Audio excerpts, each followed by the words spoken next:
بسم اللہ الرحمن الرحیم۔ ہمارے تمام دیکھنے اور سننے والے دوستوں کو پیار بھرا السلام علیکم۔ پیارے دوستو، آج ہم آپ کو ایک کسان کی کہانی سناتے ہیں۔ کیا آپ کو معلوم ہے کہ کسان کسے کہتے ہیں؟ یہ تو آپ سب جانتے ہی ہوں گے کہ اللہ پاک ہمارے لیے کھانے پینے کی ساری اشیاء جیسے چاول، گندم، دالیں اور سارے پھل جیسے سیب، آم وغیرہ زمین سے اگاتے ہیں۔ زمین کو کھودا جاتا ہے اور اس میں بیج ڈال دیے جاتے ہیں، پھر اللہ تعالیٰ ان میں سے اناج اور پھل اگاتے ہیں۔ جو شخص زمین پر محنت کرتا ہے، اسے کھودتا ہے، اس میں بیج ڈالتا ہے اور اسے پانی دیتا ہے، اسے کسان کہتے ہیں۔ یہ کہانی بھی ایک کسان کی ہے۔ اس کا نام احمد تھا۔ احمد کے 3 بیٹے تھے۔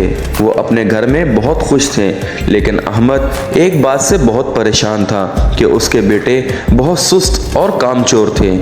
وہ کام کاج میں بالکل اس کی مدد نہیں کرتے تھے۔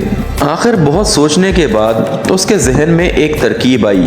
اس نے اپنے بیٹوں کو جمع کیا اور ان سے کہا کہ پیارے بیٹوں، ہماری زمین کے اندر خزانہ چھپا ہوا ہے اور میں اسے نکالنا چاہتا ہوں، لیکن میں بوڑھا ہو گیا ہوں اور اکیلا یہ کام نہیں کر سکتا۔ اس لیے اگر تم میرا ساتھ دو تو ہم مل کر یہ کام کر لیں گے۔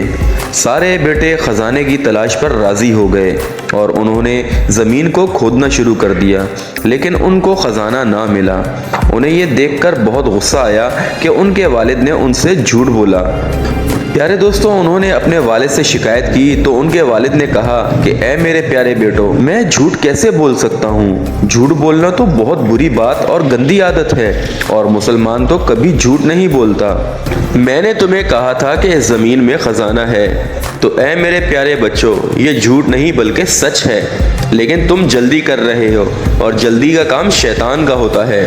بلکہ تم وہ کرو جو میں تمہیں بتاتا ہوں۔ یہ بیج لو اور زمین میں ڈال دو۔ جب سارے بیٹوں نے مل کر بیج ڈالے تو کسان نے کہا، آؤ اب وضو کر کے نماز پڑھتے ہیں اور اللہ تعالیٰ سے دعا کرتے ہیں کہ اللہ تعالیٰ بارش برسا دے۔ تو سب نے وضو کیا اور نماز پڑھی۔ نماز کے بعد انہوں نے دعا کی۔ اللہ نے ان کی دعا قبول کی اور خوب بارش ہوئی، اور کچھ ہی دنوں میں زمین میں پودے اگنے شروع ہو گئے۔ کسان نے اپنے بیٹوں سے کہا، دیکھو یہ ہے وہ خزانہ جس کا میں نے تم سے کہا تھا کہ جب کوئی شخص محنت کرتا ہے تو اس کا پھل اس کو ضرور ملتا ہے۔ تو پیارے دوستو، کیسی لگی آپ کو کہانی؟ ہم امید کرتے ہیں کہ آپ کو آج کی یہ کہانی بہت پسند آئی ہوگی۔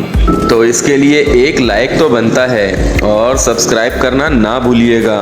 سبسکرائب کر کے بیل نوٹیفیکیشن کو آن کریں اور اس پر آل سلیکٹ کریں تاکہ آئندہ آنے والی ہماری ویڈیو آپ کو بر وقت مل سکیں۔ ویڈیو کو شیئر کریں اور کمنٹ سیکشن میں اپنی قیمتی رائے کا اظہار ضرور کریں۔ شکریہ، والسلام۔